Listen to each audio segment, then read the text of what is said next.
मेरे प्रिय बच्चे, कुछ बहुत ही अलग, अनोखा और अद्भुत होने जा रहा है। कुछ ऐसा दिव्य समागम होने जा रहा है जो तुम्हारे जीवन में एक बहुत बड़ा अद्भुत चमत्कारिक परिवर्तन लेकर आएगा। तुम्हारी एक बहुत बड़ी इच्छा जो काफी लंबे समय से रुकी हुई थी, पूर्ण नहीं हो पा रही थी, जिसपे निरंतर कोई ना कोई बाधा बनती चली जा रही थी, अब वो समाप्त हो रही है। अब एक नए सवेरे का आगमन हो रहा है। दिव्यता से भरा हुआ एक नया प्रकाश अब तुम्हारे जीवन में उतर रहा है। सूर्य की ऐसी रोशनी तुम्हारे जीवन में उतर रही है जो तुम्हारे जीवन में बहुत सुंदर उपहार लेकर आ रही है। और इस वजह से तुम्हें इस संदेश को पूर्णतः अंत तक सुनना है। चाहे परिस्थिति कैसी भी हो, किसी भी हाल में इसे बीच में छोड़कर नहीं जाना है, क्योंकि अब अंधेरा समाप्त होने को है। नई रोशनी तुम्हारे जीवन में उतर आने को है। मेरे प्रिय, तुम्हारी वह इच्छा पूरी होने जा रही है जिस इच्छा के पूर्ण होते ही तुम न केवल प्रसन्नता से भर जाओगे, बल्कि प्रेम से पूरी तरह से सराबोर हो जाओगे। कोई है जो निरंतर तुम्हारे लिए तड़पता रहा है, जो तुम्हारे साथ अपने प्रेम को सफल करना चाहता है। आजकल वह पीड़ा में है। वह बार बार मुझसे गुहार लगा रहा है कि किसी भी तरह तुम्हारा उसके जीवन में समागम हो जाए। मेरे प्रिय, कुछ ऐसी बातें हुई, कुछ ऐसी घटना घटी जिसका घटित होना कहीं से भी तुम्हारे लिए बेहतर नहीं रहा है, जो शायद तुम्हारे जीवन का बुरा दौर, बुरा काल कहा जा सकता है। लेकिन हर बुराई के पीछे एक अच्छाई छिपी हुई होती है। संख्या 444 तुम्हें कुछ बता रही है। संख्या 444 की ऊर्जा तुम्हारे जीवन में उतर रही है। जिस नए सवेरे की मैं बात कर रहा हूं, इसका प्रारंभ बहुत पहले ही हो चुका था। यह कहानी बहुत पहले ही लिखी जा चुकी थी, लेकिन परिस्थितियां ऐसी नहीं बन पा रही थी कि वह तुम्हारे जीवन में घटित हो सके। कोई ऐसा समय काल क्रमबद्ध नहीं हो पा रहा था जिससे तुम्हारी समस्याएं समाप्त हो जाएं। कुछ ऐसा हुआ तुम्हारे जीवन में जो नहीं होना चाहिए था और जिसका पछतावा उसे निरंतर हो रहा है। मेरे प्रिय, जीवन में कुछ बातों को नजरअंदाज करके आगे बढ़ना होता है। कई बार जीवन को जरूरत से ज्यादा गंभीरता से लेने से समस्याएं उठ खड़ी होती हैं। यदि तुम गौर से देखोगे तो समस्या इतनी बड़ी नहीं है जितना तुमने उसे अपने मस्तिष्क में बना लिया है। इस संसार में बहुत से ऐसे लोग हैं जिनके लिए वह समस्या समान है ही नहीं, वह पीड़ा समान है ही नहीं। लेकिन तुम जो कि स्वयं को इतना कमजोर मान बैठे हो, इतना निर्बल, इतना दुर्बल मान बैठे हो कि ऐसी छोटी छोटी समस्याओं से भी घबरा जाते हो। तुम सदैव आश्रित होकर के अपने जीवन को आगे बढ़ाना चाहते हो। मेरे प्रिय, तुम्हें अपनी सोच, अपनी मानसिकता में बदलाव करना होगा। किसी और पर आश्रित होने वाला मनुष्य जीवन में प्रगति चाह के भी प्राप्त नहीं कर सकता। यदि वह प्रगति को प्राप्त भी कर ले तो वह इतना योग्य नहीं हो पाता कि उसकी कामयाबी को भुना सके। मेरे प्रिय, प्रेम के रिश्ते कच्चे धागे के समान ही होते हैं। यदि उसे अच्छे से पकड़ा नहीं गया तो वह धागा बहुत ही आसानी से टूट जाता है, और यदि उसे कस कर खींचा गया तब भी वह धागा बहुत ही आसानी से टूट जाता है। इसलिए तुम्हें प्रेम के रिश्तों को, प्रेम के धागों को बहुत ही सहजता से, बहुत ही नरमता से पकड़ना होगा।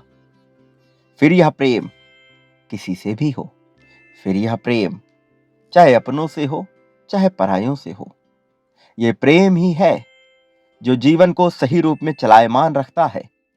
यदि नीतियों और नियमों के अनुसार जीवन चले तो तुम्हें लगेगा कि तुम्हारे साथ बहुत ही ज्यादा ज्यादती की गई है, क्योंकि हर पाप की सजा एक समान हो जाती।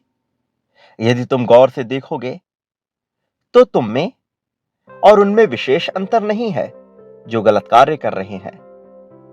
यह अलग बात है तुम्हारे गलत कार्य करने की आवृत्ति उतनी ज्यादा नहीं है।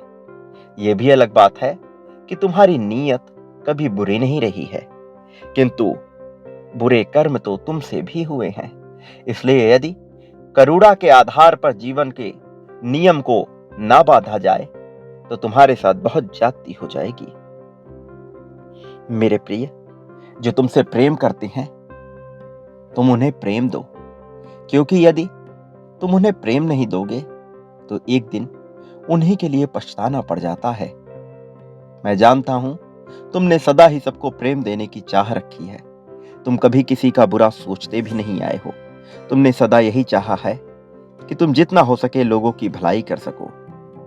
तुम दूसरों के लिए अपने जीवन में बहुत से त्याग भी करते आए हो, लेकिन कई बार मनुष्य को तब दूसरों की भलाई करनी चाहिए जब उसका अपना जीवन बेहतर हो।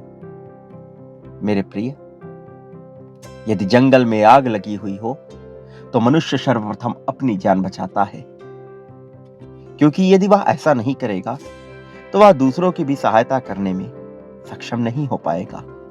मनुष्य को अपने जान की मूल्य, अपने जान की कीमत ज्यादा आंकनी चाहिए, क्योंकि यदि वह ऐसा नहीं करेगा तो वह उन उद्देश्यों को पूर्ण ही नहीं कर पाएगा जिसके लिए उसे यह जीवन मिला है।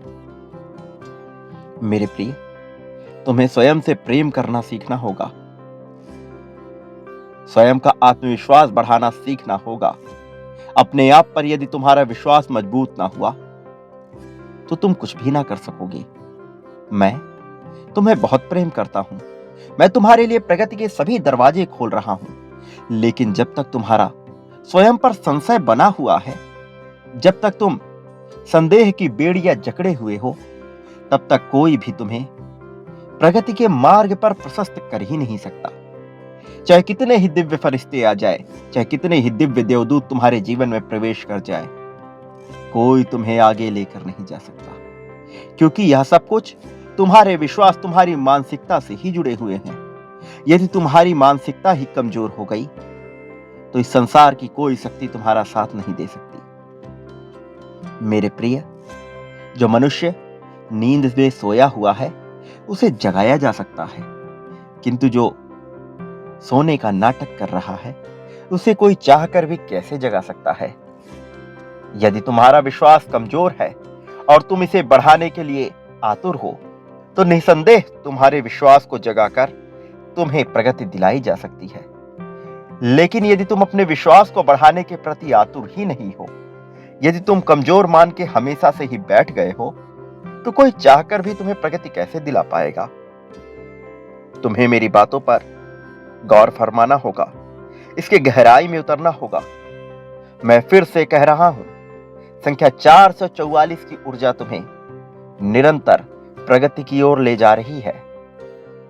मैं उसी रूप में तुम्हारे समक्ष हूं जिस रूप में तुम मुझे देखना चाहते हो, किंतु यदि उस रूप में भी तुम मुझे नियमों में बांध दोगे तो यह संभव ना हो सकेगा।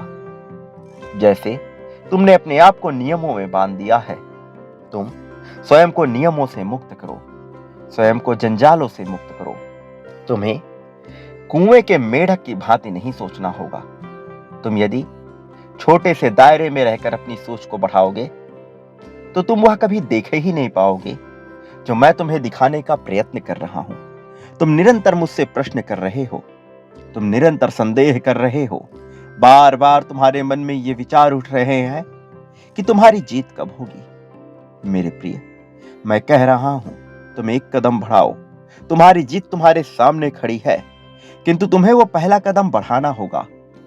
मैंने तुम्हें पहले भी कहा है, शुरुआत कहां से करनी है, तुम्हें इसके लिए घबराना नहीं है। कैसे तुम आगे बढ़ोगे, तुम्हें इसके लिए डरना नहीं है। तुम निरंतर अपने जीवन को धन की चोटी से बांध रहे हो। तुम निरंतर अपने जीवन को धन के दायरे में रखकर ही सोच रहे हो। एक बार अपनी मानसिकता का दायरा बढ़ाओ। तुम जटिल प्रश्नों को हल कर चुके हो, अब तो आसान प्रश्नों को हल करने की बारी है। जो कठिन परीक्षा थी उससे तुम गुजर चुके हो, और मैं तुम्हें यह बताते हुए बहुत प्रसन्न हो रहा हूं कि तुम बहुत ही अच्छे से उसे उत्तीर्ण कर चुके हो। तुम अब आगे आ चुके हो। लेकिन अब जो तुम्हारे लिए आसान प्रश्न है, तुम उनसे ही भयभीत हो रहे हो। जटिलता से निकलने के बावजूद तुम अपने सोच के दायरे को बढ़ा नहीं पा रहे हो। मेरे प्रिय, स्वयं को महसूस करो, भीतर झांको, प्रार्थना की ताकत को महसूस करो। वो क्या है जो तुम्हें बताया जा रहा है, महसूस करो। क्या तुमने कभी विचार किया कि संसार में मनुष्य ही एक ऐसा जीव है जो नित्य निरंतर विचार करता है, जो नए आविष्कार कर सकता है, जो नई कल्पनाएं बुन सकता है, जो अपने लिए नए नए भोजन की तलाश कर सकता है, नए नए वस्तुओं की तलाश कर सकता है, जो पशुओं के समान केवल नियमों से बंधा हुआ नहीं है, जो अपने नियम स्वयं ही बना लेता है। तुमने कभी विचार किया कि ऐसा क्यों है? जब अन्य पशु पराबैंगनी किरणों को देख सकते हैं, उन तरंगों, उन आवृत्तियों को देख सकते हैं जो मनुष्य महसूस नहीं कर सकता, जब उन्हें इतनी क्षमता दी गई है, तो मनुष्य के पास यह गुण क्यों नहीं है? क्या कभी तुमने इसका विचार किया मेरे प्रिय? क्योंकि मनुष्य इकलौता ऐसा जीव है जो विवेक से कार्य कर सकता है, जो अपने विचारों को बढ़ाकर जीवन में प्रगति को प्राप्त कर सकता है, जो जीवन की रूपरेखा बदल सकता है, जो नए जीवन को न केवल जन्म दे सकता है बल्कि उसकी परिभाषा भी बदल सकता है। फिर तुमने यह इतनी आसानी से कैसे सोच लिया कि तुम्हें जो संकेत दिए जा रहे हैं वह तुम एक ही बार में समझ जाओगे? तुम्हें विचार करना होगा, प्रार्थना को महसूस करना होगा, स्वयं को महसूस करना होगा। तुम खुद को महसूस नहीं कर रहे हो। तुम बाहरी आवरण से ढके हुए हो और केवल उसी के बारे में सोचे जा रहे हो। एक बार आवरण के बाहर निकलकर देखो, वो संख्या तुमसे क्या कहना चाह रही है। तुम कौन से ऐसे पथ पे हो जिस पथ से तुम्हें नए विचार को जन्म देना है? ऐसा क्या है जो तुम्हारी आंखों के सामने है किंतु फिर भी तुम उसका प्रयोग नहीं कर पा रहे हो? कुछ छूट रहा है, उसे छोड़ो मत मेरे प्रिय। तुम अपने पास के पवित्र स्थल पर जाओ, वहां जहां निरंतर तुम्हारा मन कह रहा है। तुम्हारे मन में निरंतर उस पवित्र स्थल का विचार उठ रहा है। तुम्हें वहां जाना होगा। वहां तुम्हें तुम्हारे प्रश्नों का उत्तर दिया जा रहा है। तुम विचार करो, आलस्य को त्यागो। तुम समय बना नहीं पा रहे, किंतु तुम विचार करो, समय बनाया नहीं जाता। समय तो निरंतर चल रहा है। तुम्हें अपने जीवन के इस समय काल से थोड़े समय को अपने लिए प्रयोग करना है। वहां जाओ जहां तुम्हें भेजा जा रहा है। तुम्हारा मन, तुम्हारी बुद्धि, तुम्हारी चेतना तुमसे बार बार गुहार लगा रही है, किंतु तुम टाले जा रहे हो। आलस्य तुम्हें यह करने से रोक रहा है। भीतर के आलस्य को मारो, अपने भीतर की सक्रिय ऊर्जा को पहचानो मेरे प्रिय। जीत तुम्हारे सामने ही खड़ी है। तुम जीतने वाले हो, उसे महसूस करो। छोड़ो वह सब कुछ जो तुम्हारे लिए आवश्यक नहीं है। त्याग दो वह सारे विचार, वो सारी वस्तुएं जो तुम्हारे लिए आवश्यक नहीं है। यहीं से तुम्हें प्रगति के मार्ग को प्रारंभ करना है। त्यागना पहला लक्षण है। यहां से तुम्हें आगे बढ़ना है। विचार करो, तुम्हें निरंतर संकेत दिया जा रहा है। यह संकेत तुम्हारे लिए स्पष्ट भी किया जा रहा है। तुम विचार करो, अपने विचार को मरने ना दो, इस विचार को आगे बढ़ाओ। मेरे प्रिय बच्चे, तुम्हारे रिश्ते लगातार सुधार किए जा रहे हैं। तुम्हारे रिश्तों में निरंतर प्रेम भरा जा रहा है। लेकिन यदि तुम स्वयं से ही नफरत के बीज बोओगे, क्रोध को अपने भीतर जगाते रहोगे, तो तुम्हारे भीतर का तमस कभी समाप्त ना हो सकेगा, कभी नियंत्रित ना हो सकेगा। मैं ये नहीं कहता कि यह तमस तुम्हारे लिए आवश्यक नहीं है। निसंदेह यह तमस तुम्हारे लिए आवश्यक है। निसंदेह यह तमस तुम्हारे लिए उतना बुरा नहीं है जैसा अभी तुम सोच रहे हो। लेकिन यदि यह अनियंत्रित हो जाए तो तुम विचारशील नहीं हो सकते, तो तुम सटीक विचार नहीं कर पाओगे। और तुम्हारे लिए इस क्षण में सटीक विचार करना अत्यंत आवश्यक है। ये जीवन तुम्हें जिस उद्देश्य की पूर्ति के लिए मिला है, उस उद्देश्य को पकड़ लो, उस उद्देश्य को समझो। मैं निरंतर तुम्हारा मार्गदर्शन कर रहा हूं। मैं निरंतर तुम्हारा साथ दे रहा हूं। अपने भीतर आभार पनपने दो। जितना हो सके उतना ज्यादा आभार व्यक्त करो। जहां हो सके वहां आभार दो। ये संदेश आज तुम्हें दिया जा रहा है तो इसके पीछे बहुत बड़ा कारण छुपा हुआ है। ये कारण कोई छोटा सामान्य कारण नहीं है। तुम्हारे जीवन से जुड़ा हुआ बहुत ही महत्वपूर्ण कारण है। इसे अपने जीवन में यूं ही उतर जाने दो। जीत की शक्ति को अपने भीतर से गुजरने दो। तुम ऐसा क्या है जिस पर ध्यान नहीं दे रहे हो? उस पर ध्यान लगाओ, फिर तुमसे कुछ ना छूटेगा। सब तुम्हारे कदमों में आ जाएगा। सब तुम्हें प्राप्त हो रहा है। ये ऊर्जा तुम्हें मिलनी अत्यंत आवश्यक है। मेरे प्रिय, एक बात हमेशा याद रखो कि चाहे परिस्थिति कैसी भी हो, कोई तुम्हारा साथ दे रहा हो या ना दे रहा हो, मैं निरंतर तुम्हारे साथ हूं। मेरी ऊर्जा निरंतर तुम्हारे साथ है। बस तुम्हें अपने भीतर उतरना है, स्वयं को महसूस करते जाना है।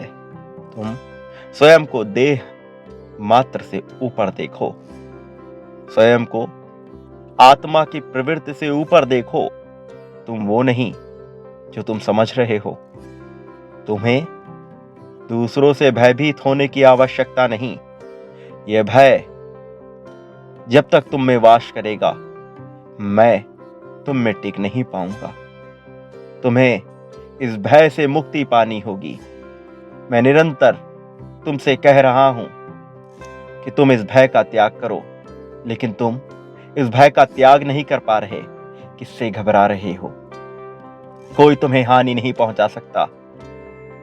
जब आज तक तुम्हें हानि नहीं हुई, जब आज तक मैंने तुम्हें हारने नहीं दिया, जब आज तक तुम भूखे नहीं मरे, जब आज तक तुम्हारे हर कार्य होते गए, तो आगे भी होता रहेगा।